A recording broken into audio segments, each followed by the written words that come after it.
We had everything planned: the investments, the retirement, the savings, the timeline, and then the change came. So you pivot, and the action seems like relief because the job has taken its toll and has become too much. The market has taken something you cannot afford to lose. The months where the numbers stop adding up, no matter how you arrange them, because the math is no longer mathing. It's nonsensical. So you plan and you research the destination. You watch the YouTube videos and join the Facebook groups. Read the blog post, and you build a version of the move in your head that felt like freedom. And then you moved before the income was fully built, before the relocation runway was as long as it needed to be, before the foundation was solid enough to carry the weight of a life in a new country. And that decision, that specific decision made in that specific order, is the reason most people who move abroad return home earlier than they planned. If you're new here, I'm Emerald, founder of Relocate with Revenue. Income first, freedom always. That's our motto here. And the reason why will be answered in this video. So keep watching. Now, I'm also going to ask you to subscribe, because if you're thinking of relocating from the West, lend me your ear for 10 minutes, maybe 15. We'll see.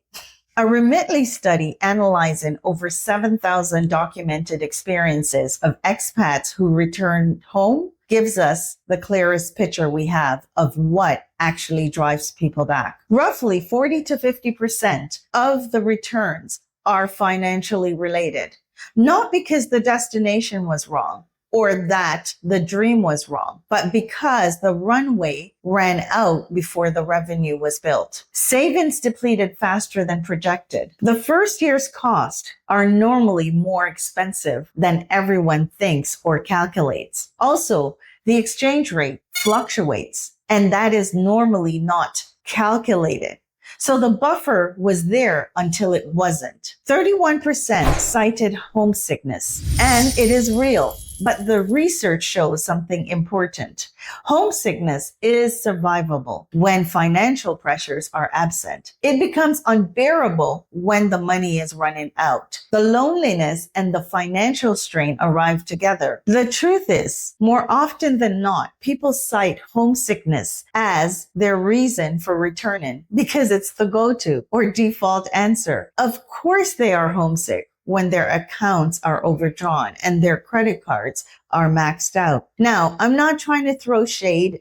This is not about that. I'm just being real. 27% says difficulty finding work because the income was not built before the move. They arrived expecting to figure it out. The remote job market is not a guarantee, and the local job market was not designed for repatriates returning with foreign experiences and a gap in their income. These top three stated reasons account for over 83% of returns, and all three have the same root cause. The relocation runway runs out before there is an alternative revenue, aka income stream. In another research done by INSEAD, which is one of the world's leading largest graduate business schools, up to 50% of international relocations fail. That's half. And the average expat lifespan for those who move without a solid revenue foundation is approximately 4 years. 4 years, and then they return. Not because the dream was wrong, because the sequence was. Now, I want to show you what runway depletion actually looks like. Not as a statistic, but as an experience. So you leave, not with the relocation runway that you had planned for, but with what was left after the exit cost. You arrive in Nairobi, and it is everything you researched because you've done your due diligence and you've taken 2 previous exploratory trips to Kenya. The cost of living is dramatically lower than where you left, and you've done the math. The city is alive, warm, and full of possibilities. The decision feels right. And then, months in, for some reason, the relocation runway starts to move faster than the budget said it would. Not dramatically, not in one expensive purchase, quietly, the way that water finds a crack and widens it. Month by month, the gap between what was going out and what was coming in got wider than what was entered on the spreadsheet. The runway buffer is there, so you don't panic. You ride the wave until 1 month it is much smaller than it should be, and then smaller again, and you are watching it happen in real time. You check the math, and the math is showing you something you don't want to see. The relocation runway won't last as long as you had planned, and the revenue won't arrive as quickly as you had hoped. In other words, you're bleeding cash. Now you have a choice.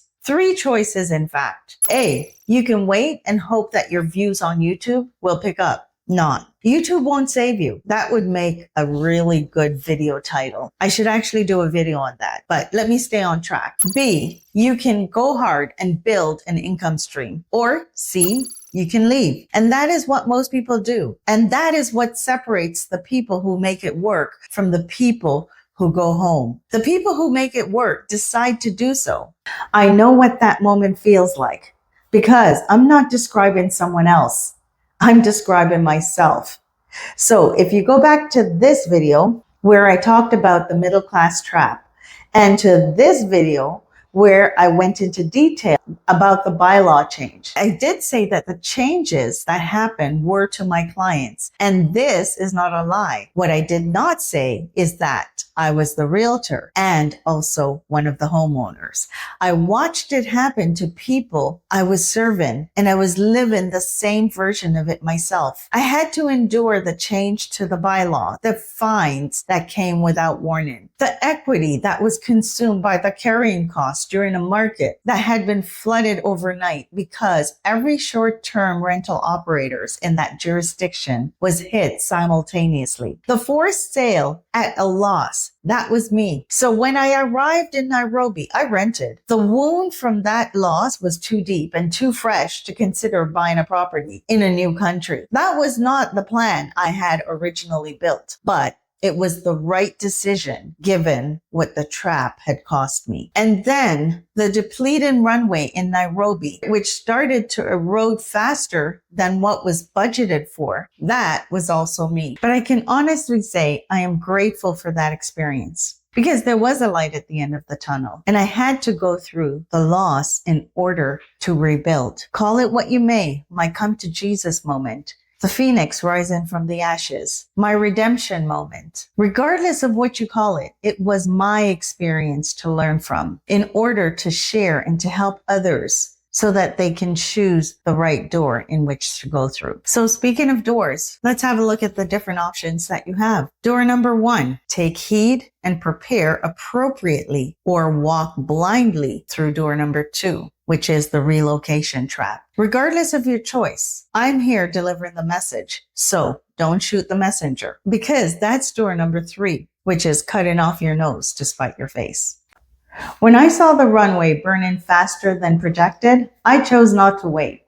The first decision was about what kind of business I was going to build. This is not my first rodeo, and I'm not afraid of working. I know what it costs to operate something that requires a physical presence, inventory, staff, lease agreements. I had to carry that weight before, and I was not in the least interested in carrying it again, not in a new country with a depleting runway. So I made a decision. The business had to be location independent. It had to travel with me, and it had to generate revenue without requiring me to be anywhere specific or to hold anything physical. Those are my non-negotiables. So I started working with clients who were interested in relocating. I did freelance work. I organized and led exploratory trips for people considering a move to Kenya. Those who needed to see the destination firsthand before committing. That created immediate real revenue while I was building the long-term structure, which is Relocate with revenue. And at the same time, I reduced the cost structure, not dramatically, not in a way that compromised the life that I had moved here to build, but methodically. Every line item reviewed, every cost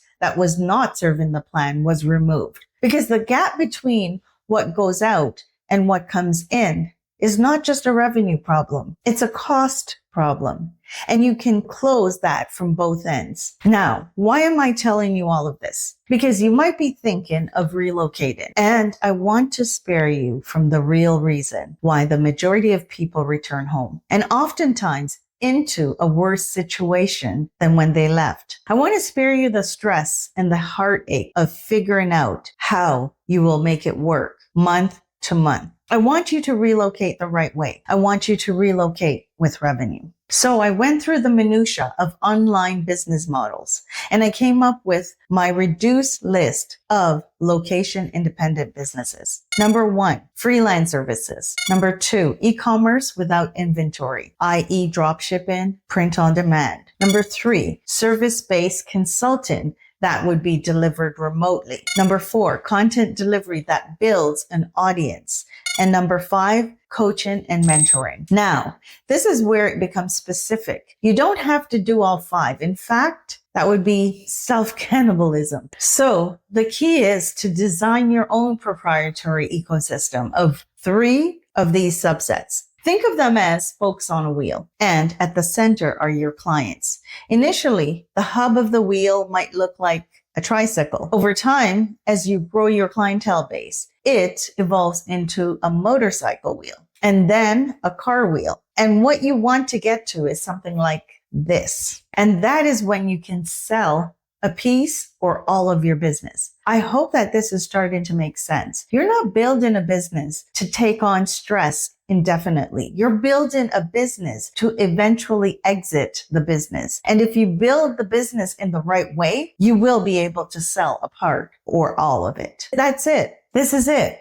This is the system to the problem of wanting to leave the West, but not having a large investment portfolio to fall back on. This is a proprietary framework for building location independent income. This system is what this channel is built on. And it is what the digital relocation blueprint is built on, not someone else's template. So yes, the most beneficial thing you can do is to simply acknowledge that where you are right now is exactly where you need to be and to take the next best step. So again, why am I telling you all of this? Because I want you to have something I did not have. When I was watching the runway burn and making decisions under pressure, I did not have a framework. I did not have a channel. I did not have someone who had been through it before and was willing to share the actual mechanics of what to do when the math stops working. Actually, there was someone, but let me not digress. That's another video for another day. But what I have built in real time with real consequences attached to every move is a proprietary methodology for building location independent businesses. Now, one last thing before I conclude. You might ask, which 3 subsets will work for you? It depends. It depends on your experience, your dedication of doing the work, your affinity for learning new skills. For example, if it's content creation, will you go the distance of starting a YouTube channel? Putting yourself out there week after week, learning new strategy, techniques, and putting in the time before the YouTube god, the algorithm, lets you into the viewer's chamber. Or will you choose to market on IG, TikTok, or even LinkedIn? And yes, I said market because that is what you should be using these social media platforms for. If they're not returning revenue into your pocket, why are you lending them your eyeballs? So yes, it is not just about which one is best for your business model. It's also which one you have the capacity to stick with in order to build your business. But the good news is that this and other questions will be answered during our monthly RWR weekend workshop. This is a 2.5-hour live session that explains in depth how to create your own proprietary ecosystem so that you too can build a location independent business. The link and details for the RWR weekend workshop can be found in the description below. I would like to thank you for lending me your ears. Also, don't forget to hit the subscribe button and click on the notification bell to be notified of any new video uploads. Last but not least, drop a comment before you go. Tell me where you are in your own version of this story. Are you still in the trap? Are you in the planning stage? Have you already made first move?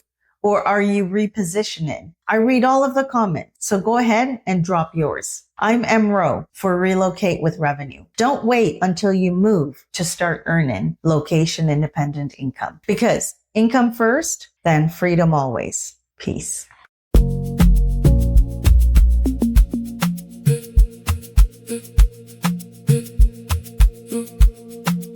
Relocate with the revenue. A channel about relocation leverage. Income independent leverage. Geo arbitrage leverage. Lifestyle leverage. Build freedom intentionally with them, bro.